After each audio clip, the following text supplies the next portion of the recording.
মালপোয়াগুলো তো অবশ্যই ফুলবে, সারাদিন রেখে দিলেও একই রকম সফট থাকবে, ভেতরটাও খুব ভালো করে কুক হবে। মালপোয়া বানানোর সমস্ত রকম সমস্যার সমাধান নিয়ে চলে এসেছি বন্ধুরা।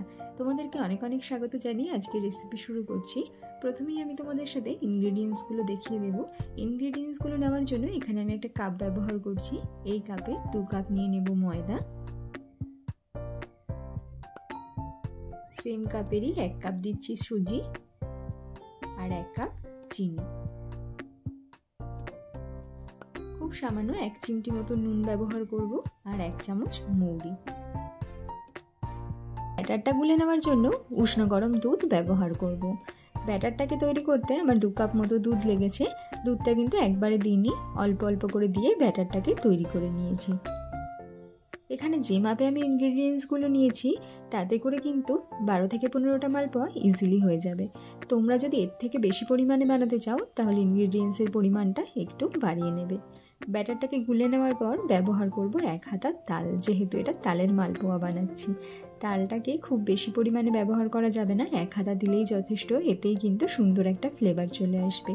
অতিরিক্ত দিলে ব্যাটার আবার ঘন হয়ে যেতে পারে। তো তালটাকেও ব্যাটারের সাথে খুব ভালো করে মিক্সড করে নিচ্ছি।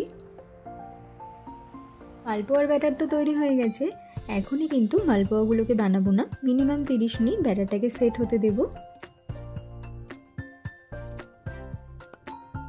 30 মিনিট পর তোমাদের সাথে শেয়ার করছি। তোমরা দেখেই বুঝতে পারবে সুজিটা কিন্তু সফট হয়ে গেছে। এই সময় ব্যাটারটাকে আরও ভালো করে ফেটিয়ে নেব। ব্যাটার যত ভালো করে ফেটানো হবে মালপোয়াগুলো কিন্তু তত সুন্দর ফুলবে আর ভেতরটাও সফট থাকবে।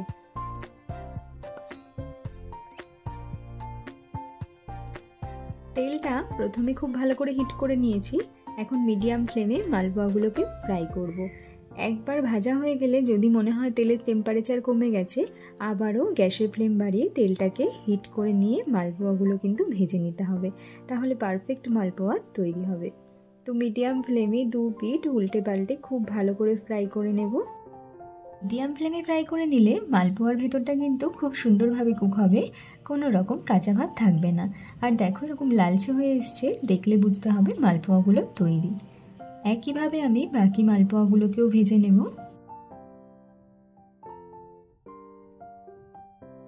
প্রত্যেকটা মালপোয়াই একই রকমভাবে কিন্তু ফুলছে। তো ইনগ্রেডিয়েন্টস যদি সঠিক মাপের হয় পারফেক্ট মালপোয়া অবশ্যই তৈরি হবে। মালপোয়া বানানোর সমস্ত রকম টিপস তোমাদের জন্য থাকলো।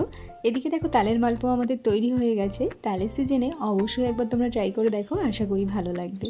আজকের রেসিপিটা কেমন লাগলো বন্ধুরা কমেন্টে জানিও, আর ভালো লাগলে প্লিজ লাইক শেয়ার করে দিও।